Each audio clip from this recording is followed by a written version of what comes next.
Mesmo que passem para a próxima fase do Campeonato Brasileiro, os maranhenses farão jogos decisivos fora de casa. Está confirmado. Maranhão Atlético Clube é o único mandante vitorioso nesse primeiro jogo do mata-mata das oitavas de final. MAC já tem programação de viagem com destino a Caruaru. E o time do Imperatriz, o Paulinho Kobayashi, dá suas explicações em relação ao último compromisso do Cavalo de Aço. Com estes assuntos, estamos começando mais um conteúdo aqui no canal. Mebal Alumínio fabrica, automatiza, faz a manutenção do seu portão de alumínio, janelas e portas em vidro temperado, atende toda a região da Baixada e Lençóis Maranhenses. Mebal Alumínio, entrada do Quatraque próximo ao sinal. Ligue 988020326, 3238-5050. Faça o seu orçamento. Mebal Alumínio. Aqui em São Luís, entrada do Quatraque próximo ao sinal. Fale com o Mendes.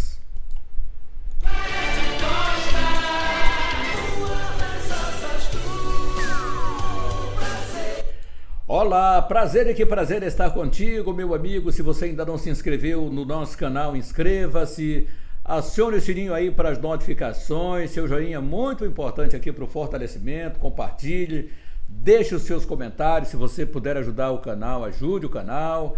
E olha, não esqueça de deixar o seu like, muito legal aqui, tá bom? Muito obrigado pela sua companhia, muito legal mesmo a gente poder bater esse papo através dos nossos conteúdos com você e as nossas lives também.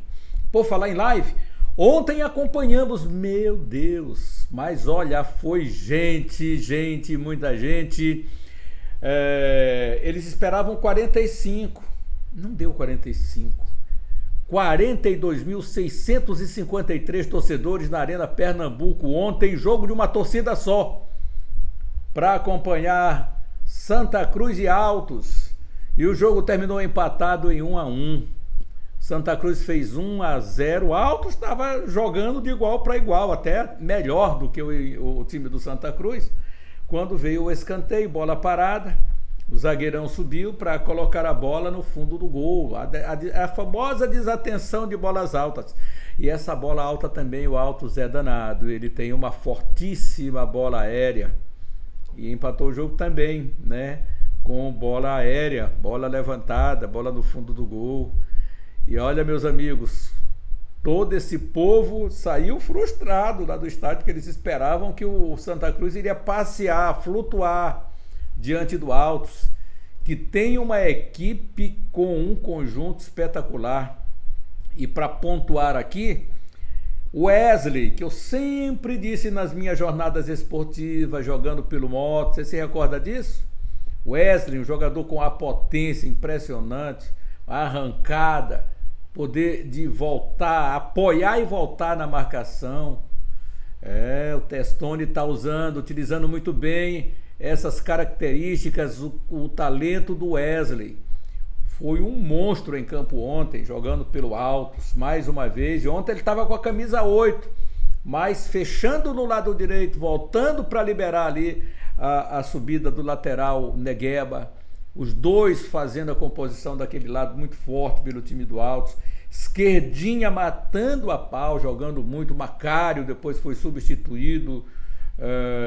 Enfim, olha, o Altos, parabéns, a gente acompanhou esse jogo ontem do Altos e do Santa Cruz aqui no canal. Muito obrigado para a galera que passou aqui para nos dar essa força. A gente está sempre acompanhando os jogos, sabe por quê? Porque a gente sabe que nós maranhenses precisamos. E então precisamos dar força para os nossos, tanto a torcida do Santa Cruz, que é uma torcida muito grande, poxa, e quanto sofre essa torcida, mas os nossos vizinhos aqui também, o Altos, né, que esteve no nosso grupo, que mais uma vez a gente vê a força que esse time tem. E mais uma vez eu quero mostrar aos senhores a força do Maranhão Atlético Clube, gente. A força do Maranhão. Portanto, vamos valorizar. Muita gente... Eu sempre digo o seguinte, a gente está sempre desvalorizando o que nós temos. Nós estamos sempre colocando o sarrafo embaixo daquele que ele pode estar mais alto. Nós, imprensa, nós, torcedores, né? Estamos sempre desvalorizando o que nós temos. O Maranhão, para se classificar, ganhou 2 jogos seguidos, entre eles o Altos, jogando lá em Teresina. Aí se bota o sarrafo mais embaixo, né? Aí o Altos ganhou do Independência, o Santa Cruz está voando, o Santa Cruz vai ganhar, o Santa Cruz tem um grande investimento. Não é isso que se disse? Não é isso que se disse? Aí coloca o sarrafo mais embaixo, para o time do Altos também. O Altos joga diante do Santa Cruz. O Santa Cruz vai passear lá na Arena Pernambuco com mais de 40 mil torcedores. O Altos faz um jogo de igual para igual. Primeiro tempo, o goleiro Kennedy fez grandes defesas. No segundo tempo, o Careca também fez boas defesas. O time não se intimidou com o gol que tomou. Saiu tocando bola, foi triangulação perfeita. Os laterais atacando bem, esquerdinha dando toque ali no meio de campo. O jogador de talento que o Sampaio Corrêa não teve, que sempre se falou, é preciso você ter um 10, e nada. É uma pena, mas o Altos demonstrou sua qualidade. Pode até perder o jogo, pode perder, tudo pode acontecer, é jogo, é futebol dentro do Lindolfo Monteiro. Mas assustou o Santa Cruz ontem, como a capacidade de envolver o adversário, de tocar a bola. É aquela história que a gente falava do Sampaio Corrêa. O cara pega a bola, não tem para quem passar, ninguém se aproxima. Muitos jogos foram dessa forma e eu vi o treinador ficar louco com o time jogando, dando chutão, não procurando as melhores jogadas, não fazendo uma aproximação como o Altos faz. Para você ter no entendimento de sair para o jogo, você toca a bola, tem que aparecer 1, 2 para fazer a tabela, para você flutuar, para você encaminhar a jogada. Não, um jogador para 2 cobre em cima, toma a bola, já perdeu, passe mal feito. Tantas vezes a gente viu o Sampaio jogando dessa forma, né? Não por culpa, repito aqui, do seu treinador, que a gente ia observar e ficava louco. Embora não seja o treinador que o torcedor, uma parte da torcida disse que não gosta, que é muito fraca, mas a gente sabe que fraco mesmo era a qualidade do elenco que o Sampaio Corrêa teve antes e depois o elenco de jogadores jovens que tem talento, que nós também comentamos aqui, e em nenhum momento eu vou dizer que esses jogadores não prestam, mas são jogadores para o futuro. Eram jogadores para que outros experientes pudessem estar inseridos no grupo e não tiveram, para que o Sampaio caminhasse um pouco mais nesse Campeonato Brasileiro. Mas o Sampaio já passou, agora vamos ver o que acontece para o futuro, porque o lance agora é o Maranhão e o Imperatriz. Então o Machão da Ilha pode ter aí de volta os jogadores machucados, o Jorge, difícil, segundo as informações, a situação do Rian, mas está no jogo. E o Maranhão já tem programação de viagem, vai treinar aqui sexta-feira às 2 da manhã, já segue viagem com destino a Caruaru, o Machão da Ilha. E o Paulinho Kobayashi, galera, Paulinho Kobayashi ontem, e eu peço permissão aqui também e agradeço a Aço TV, com o nosso Mário Reno, com o grande Carloto Júnior, eles receberam ontem na Aço TV o Paulinho Kobayashi. E eu achei esse papo aqui muito interessante, as perguntas do Carloto, do Reno, desse papo que tiveram com o treinador, porque era importante que ele também pudesse passar essa motivação, pudesse fazer uma análise mais criteriosa do que aconteceu no Frei Epifânio da Abadia. Vamos ficar atentos a essa resenha que teve lá o Mário Reno, o Carloto Júnior, com o técnico Paulinho Kobayashi, que responde logo imediatamente a postura do time dentro de campo. Obviamente, boa noite a todos. Lógico que a gente fica triste pelo resultado, isso não é o resultado que nós gostaríamos. Infelizmente, essas duas situações aí do VAR nos prejudicou. Você conseguir fazer um gol em menos de 10, fazer um gol não, conseguir um pênalti ali em menos de 10 minutos, né, e ele anular esse pênalti, e depois de acho que 6 ou 7 minutos, você perder um atleta, isso daí acho que quebra qualquer sistema, né, e mesmo assim nós conseguimos ali corrigir o sistema em poucos minutos, fazer com que nosso time tivesse encaixado. No primeiro tempo, principalmente, não demos muita chance pro América no segundo tempo até tomar o gol. Nós estávamos ali jogando igual, dando poucas chances, a não ser de bolas paradas, foi o que eu falei para os jogadores desde o início, que a única chance que eles teriam é de bola parada, porque o time estava bem encaixado. Infelizmente nós tomamos o gol ali de bola parada, mas eu acredito assim que nosso time foi guerreiro. Você aos 16 ou 17 minutos, se não me engano, do primeiro tempo, até o final, até os 38, 37, 38 do segundo tempo, você jogar com um a menos naquele sol, no campo pesado, e a nossa equipe ainda não dá muitas oportunidades para o adversário. Foi dar oportunidade sim, depois que tomou o gol, porque nós já saímos um pouquinho mais, tivemos que arriscar um pouquinho mais, você acaba se expondo e dá o contra-ataque para o adversário, né? Mas fora isso, acho que foi um jogo que nossa equipe conseguiu aí se posicionar bem ali, mesmo com um a menos no primeiro tempo. Você vê que os nossos laterais estavam lá espetados, conseguiu até o pênalti ali, que o meu lateral estava dentro da pequena área ali praticamente, recebendo uma bola livre. Então é dessa maneira que a gente entende que a nossa equipe, se tivesse 11 contra 11, seria outro jogo. Ô Paulinho, você ontem optou por 3 zagueiros. Essa formação já estava definida antes de você perder o Ícaro, ou você mudou porque perdeu o Ícaro no jogo? Bom, na verdade foi quando nós perdemos o Ícaro, aí eu tive que fazer uma alteração. E por que os 3 zagueiros? É que assim, às vezes as pessoas não têm tanto entendimento, é bom que a gente explique isso daí. São situações que a gente deixa os laterais bem mais ofensivos, e aí eu ganho na estatura, que eu sabia que o América tinha uma equipe com muitas bolas paradas, bola longa, e os meus 3 zagueiros são 3 zagueiros que têm uma boa incursão, então eu estaria ali bem resguardado nessas bolas aéreas dos 3 zagueiros, porém os meus 2 laterais estavam bem espetados, tanto é que na hora do pênalti o meu lateral direito estava dentro da pequena área, ele não estava no lado, ele não estava na lateral, ele estava dentro da pequena área. Então ali já estava previsto esse tipo de jogada, para que os 2 laterais descessem ao mesmo tempo, para que nós tivéssemos ali praticamente ali 4 ou 5 atacantes. Então foi dessa maneira que nós desenhamos ali, que seria os 2 laterais, o Aleilson, o Vitor Xavier e o Ítalo. Então assim, seriam praticamente 5 jogadores ali dentro da área tentando construir, com 2 volantes ali, um tentando ficar até um pouquinho mais na frente, que era o caso do Gleison, que adiantava um pouquinho mais. Então assim, são situações que a gente passa devido à lesão do Ícaro, né? Se o Ícaro tivesse, talvez nós jogássemos só com 2 zagueiros, mas o pensamento de colocar 3 zagueiros também foi justamente nessa situação deles fazerem muita jogada aérea. Além disso, você estava com 3 atacantes, né? Ítalo, o Aleilson e o Vitor Xavier. E geralmente quando se joga com 3 zagueiros, se arma mais o time mais ou menos no 3-5-2, né? Com 2 atacantes só. Uhum. Então você tinha 3 atacantes, né?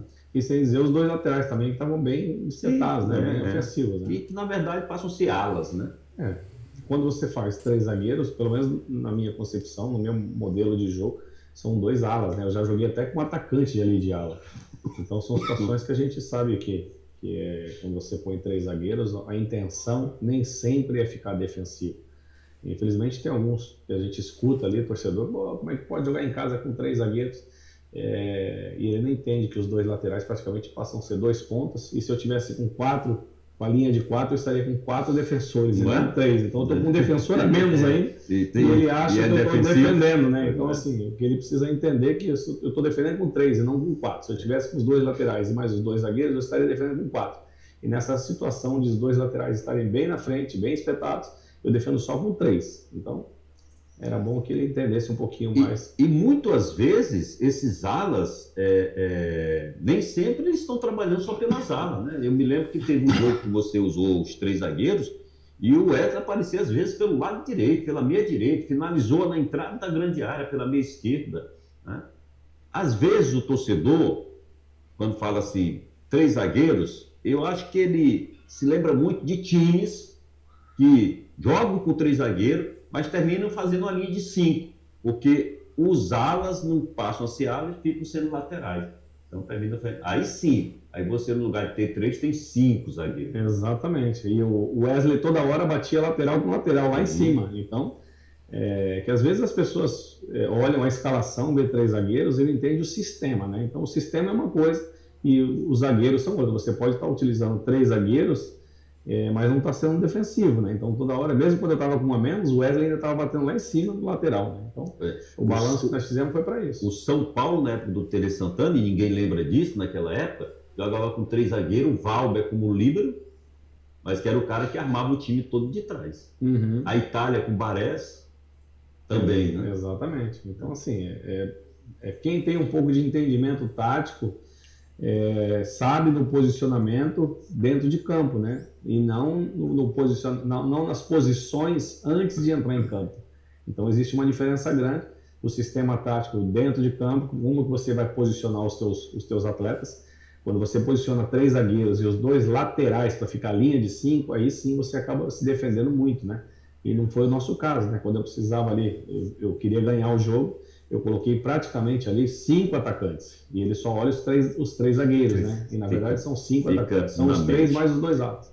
Para fechar essa parte, Paulinho, quando você perdeu o Vitor Xavier, passou pela sua cabeça desmanchar o sistema de 3 zagueiros para colocar mais um homem no meio campo, ficar com a linha de 4, e 3 ou 4 3 no meio campo só com um atacante? Ou vocês, não, vou ver até onde segura mais só lá, depois que você desmanchou?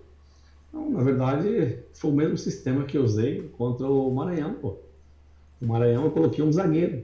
E quando eu tive um atleta a menos, eu coloquei um zagueiro. Eu fiz justamente esse sistema aí.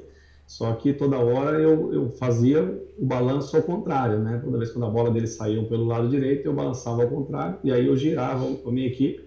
E aí eu batia o Wesley com o lateral direito. Quando eles viravam ao contrário, eu batia o Fabrício com o lateral esquerdo. Então, esse balanço eu estava fazendo, correndo o risco, muitas vezes ficando até no mano. Porque se eu tivesse feito 2 linhas de 4, eu teria que baixar as linhas, aí eu só ia me defender. Não era o que eu queria. Eu queria justamente causar um desconforto para eles, tanto é que assim, até a troca do Rony, nós estávamos jogando ali de igual. Não estávamos com a linha muito baixa. Depois que trocou o Rony, o time veio muito para trás? Aí nós tomamos o gol também pela bola parada, que eu avisei justamente no dia a dia, no treinamento, que eles teriam chance de fazer o gol na gente com bola parada, pela estatura deles, que seria mais ou menos uma média ali de 1,85, e a nossa equipe não tem essa estatura, né? E por isso os 3 zagueiros que têm uma impulsão muito boa, eu optei por isso, e aí foi onde que a nossa equipe acabou se perdendo um pouco na hora desse encaixe ali da bola parada, né? E justamente ali o Ferreira fez o gol, onde estava o Rony, onde que ele deveria estar, até o Prio que estava ali tentando marcar, mas não tem a mesma impulsão do Rony, né? Inclusive, observei na semana os treinamentos, focou muito essa parte dessa bola parada, né? Trabalhou muito essa parte defensiva da bola aérea, mas assim, aconteceu, agora falar desse jogo que vem aí, né, no próximo domingo, o segundo confronto, Paulinho, porque não está nada perdido, né, tem todas as condições de reverter também, ganhar de 1-0 lá em Natal, até porque a gente sabe que essa Série D é nivelada mesmo, ela é complicada, está difícil. Se for observar dos 7 jogos que aconteceram até agora, porque o 8º está acontecendo nesse momento, né, que é Santa Cruz e Altos, mas dos 7 jogos, apenas um mandante ganhou, que foi o Maranhão. Teve 2 empates e 4 vitórias de visitantes, né, para ver a dificuldade da competição. Exatamente. E todos praticamente com um gol só a diferença, né? Mesmo o Maranhão fazendo 2 gols, tomou um gol, então a diferença é de 1 gol só. Então não tem nada definido, por que o nosso vai estar definido? Então é isso que precisa ver, que todos os outros jogos que tiveram foram difíceis, não foram fáceis não.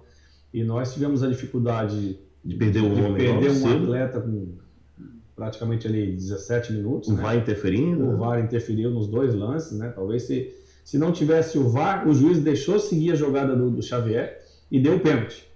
Se o VAR não estivesse, ele deixou seguir a falta ali, e aí depois ele voltou e expulsou o Xavier. Então, assim, não foi uma situação que ele já parou e foi ver o VAR. Ele deixou jogar, seguiu como se tivesse normal a situação, depois que chamou o VAR, e aí acabou tendo essa situação aí que nos prejudicou tanto numa expulsão quanto no pênalti, que seria o início do jogo e seria outro jogo, né? Porque o América teria que vir para cima, assim como nós saímos, depois que tomamos o gol, o América teria que sair, a nossa equipe de 11 com 11, jogando de igual. Eu acredito que nossa equipe teria feito um outro placar. Até aqui só os prejudicados foram os maranhenses, né? Porque aconteceram os lances, a expulsão.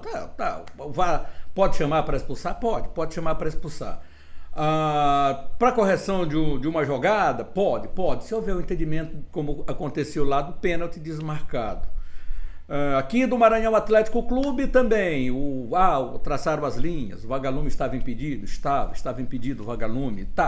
Vamos ver a hora que o VAR vai auxiliar de forma benéfica os maranhenses, né? Porque agora o VAR só atuou contra os maranhenses. Que seja diferente nessa rodada, né, que vai acontecer agora neste domingo. Os 2 jogos vão ser no mesmo horário, às 16 horas, lá no Lacerdão, em Caruaru. Maranhão tem a vantagem do empate. E o Imperatriz, com a dura missão, não vai ser fácil encarar mais de 20 mil pessoas. Eles estão aguardando 25 mil pessoas nesse jogo do América contra o Imperatriz. Seguramente 20 mil nós vamos ter, porque tivemos na Juazeirense mais de 15 mil e uns quebrados. E nesse jogo do Imperatriz, creio que mais de 5 mil de aumento desse último jogo. Agora, principalmente, no jogo da Juazeirense houve empate em 1-1 no primeiro jogo, aí o América ganhou o segundo jogo por 2-0. Essas bolas aéreas, hein? Souza na cobrança, Souza só não cobrou aquele lance, e aí foi o Ricardo Luz, aqui contra o Imperatriz, porque ele se machucou na cobrança de uma falta, acabou que saiu sentindo. E se o Souza não jogar, até melhor para o Imperatriz, não sei qual o grau da lesão, se for apenas cãibra mesmo, que ele está sentindo muitas cãibras, a temperatura muito alta lá em Imperatriz, mas aí o Ricardo Luz foi muito feliz com o Ferreira atacando a bola e subindo limpo, porque ali vacilou, né? O local onde era para o Rony estar, o Paulinho já tinha feito a substituição, e aí eles encontraram esse gol de bola parada, né? E aí é que não devia, se mexeu exatamente no time para ter esse sistema bem protegido, e aí aonde deveria estar o Rony foi exatamente, o Paulinho falou ainda há pouquinho, você viu, né? Foi que o Ferreira conseguiu encontrar essa cabeçada para jogar. O Prio estava lá na marcação, nem subiu, o Prio não subiu nada, nem uma grama, quanto mais. E aí 1-0 foi esse placar que deu a vantagem, mas o jogo está em aberto. Vamos então para esse confronto, acreditando no poder do cavalo de aço, na empolgação do América ali com a sua torcida empurrando, porque vai o América tentar uma goleada, né, o que eles estão dizendo lá. Cabe ao Paulinho Kobayashi mentalizar o jogo, né? Dizer, ó, esquecem o extracampo, vamos focar para buscar o resultado. E o Cavalo é capaz sim, por que não? Já conquistou inclusive título aqui em São Luís do Maranhão, diante da torcida adversária, né? Jogando totalmente contra, e uma grande torcida diante do Motoclube aqui. Você se recorda disso, torcida? Pois é, ressurgiu, renasceu, o Moto tinha um timaço para ganhar o campeonato, e o Cavalo acabou surpreendendo. Quem sabe não vai surpreender agora, jogando lá diante de uma grande torcida, diante do América, que não me pareceu grande coisa não, dá perfeitamente para conseguir aí um resultado positivo e reverter esse quadro. E o Maranhão Atlético, vamos valorizar essa vitória do Maranhão, foi o único mandante que conseguiu triunfar na competição.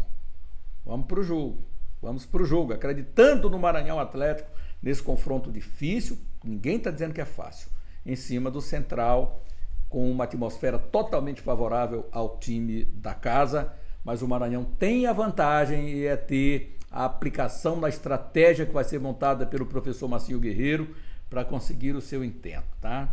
Os maranhenses nenhum vão poder jogar dentro de casa se passarem. Por quê? Perdão, não é bem isso que eu queria mostrar aqui. Mas, opa. Acho que a gente fica triste pelo resultado. Ô Koba, dá um tempinho aí que você já falou, tá? O que eu quero mostrar exatamente aqui para o torcedor é a classificação.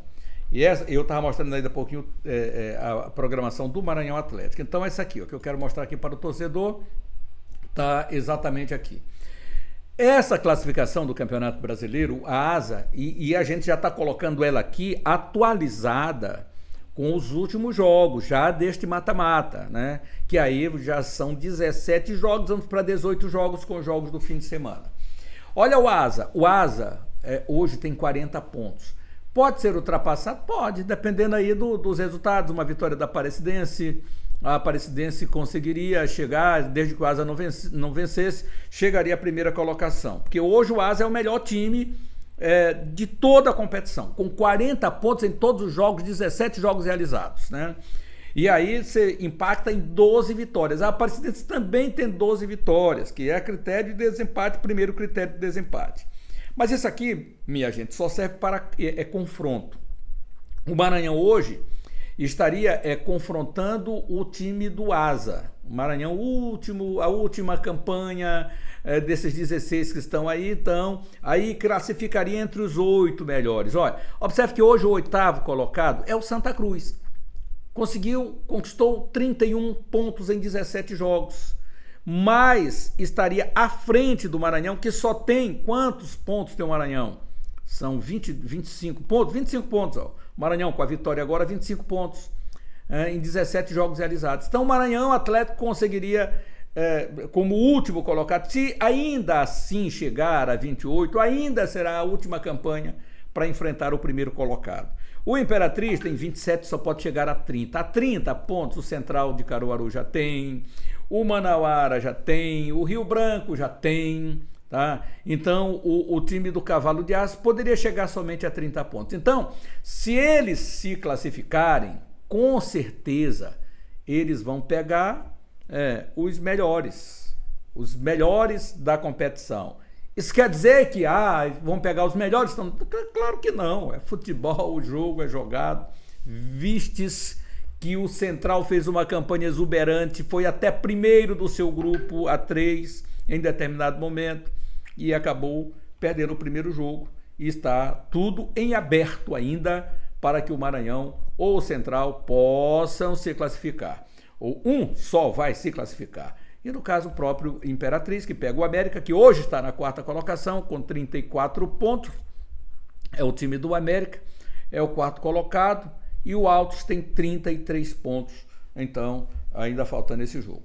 Mas por quê? Porque o Altos não ultrapassou o América, porque empatou o jogo. Se o Altos vencesse, iria de elevador para 35, tomava a 4ª colocação do América, que venceu o Cavalo de Aço. Então, meus amigos, é essa a classificação deste momento, dos 16 que estão em uma classificação geral, numa pegada geral, para efeito de confronto aqui para as quartas de final do Campeonato Brasileiro.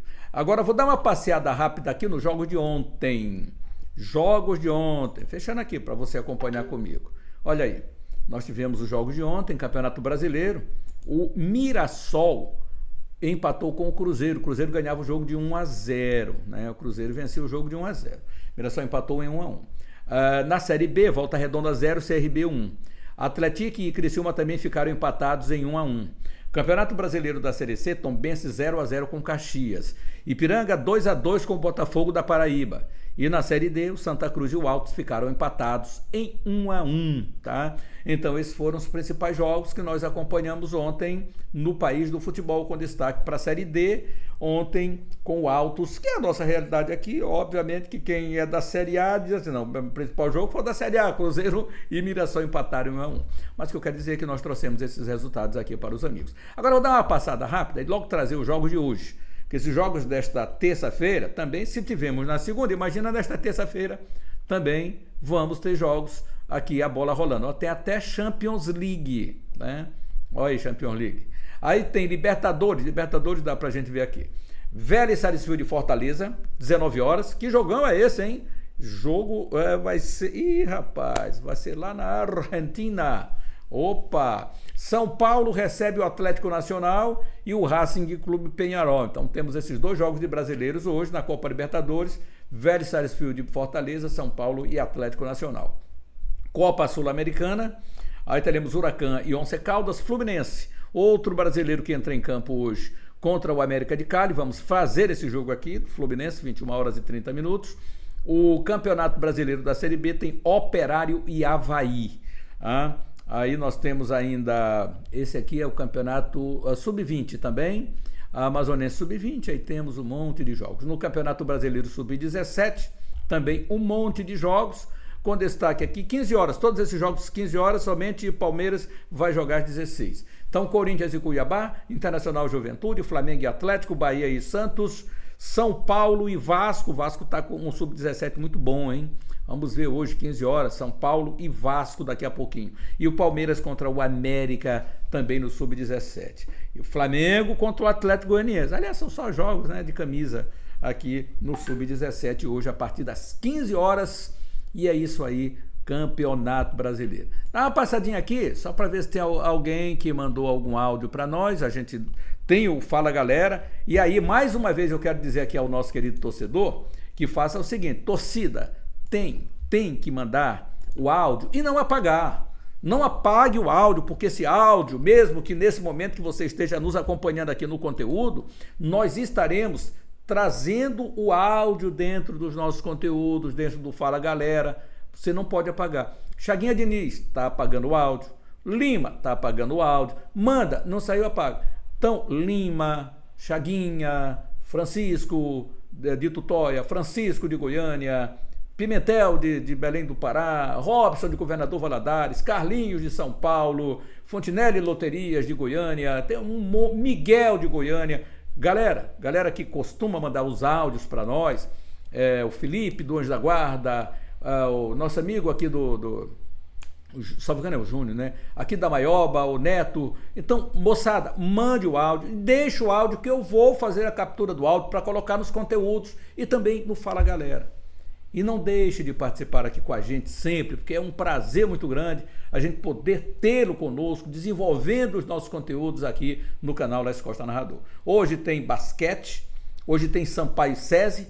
A série, o SESI vai ganhando de 2-1, o Sampaio perdeu 2 jogos aqui, um na prorrogação inclusive, com um placar mínimo de um gol, de uma cesta, né? De um ponto, na verdade, um ponto, porque uma cesta vale 2, dependendo se no jogo normal. Ela vale 1 quando ela é colocada ali do tiro penal, como diz aqui no futebol, mas ali da linha dos 3 e alguma coisa ali, a bola colocada ali no lance do tiro livre, né? Mas o Sampaio Corrêa está no jogo, precisa ganhar hoje para ter o quarto jogo, vai ter para ganhar hoje, para forçar o quinto do playoff e o jogo acontecer aqui no estádio Castelão, em São Luís, né? Mas o Sampaio não pode perder o jogo, sob pena de perder mais uma decisão para o time do SESI, que está jogando em São Paulo. O jogo não está sendo em Araraquara, está sendo lá em São Paulo mesmo. Mas olha o tanto de gente. E tem muito maranhense aí em São Paulo. Ô, galera, vamos lá, hein? Hoje aí acompanhar Sampaio e SESI, que jogão. A torcida de Sampaio marcou presença, ainda no número pequenininho aí em São Paulo. Mas vamos lá para o ginásio hoje acompanhar Sampaio Basquete e o SESI. Estão decidindo nos playoffs, esse vai ser o 4º jogo. Sorte para as meninas do Sampaio Basquete. Vamos ver se a gente faz essa conexão daqui a pouquinho também, para a gente acompanhar aqui no canal esse jogo para você, tá bom? É isso, acho que é só, minha galera. Nós dissemos tudo nesse momento. Inscreva-se no nosso canal, acione o sininho aí para notificações. Seu joinha é muito importante aqui para o fortalecimento. Compartilhe, deixe os seus comentários, faça a sua pergunta, diga se você está confiante no Maranhão contra o Central, no Imperatriz diante do América. Obrigado pela sua conexão. Inscreva-se, compartilhe e deixe os seus comentários aqui. Um abraço a todos, até o próximo conteúdo ainda hoje aqui no canal LCN. Abração de coração. Até mais. Mebal Alumínio fabrica, automatiza, faz a manutenção do seu portão de alumínio. Janelas e portas em vidro temperado. Atende toda a região da Baixada e Lençóis Maranhenses. Mebal Alumínio, entrada do Coatrac próximo ao sinal. Ligue 988020326, 3238-5050. Faça o seu orçamento. Mebal Alumínio.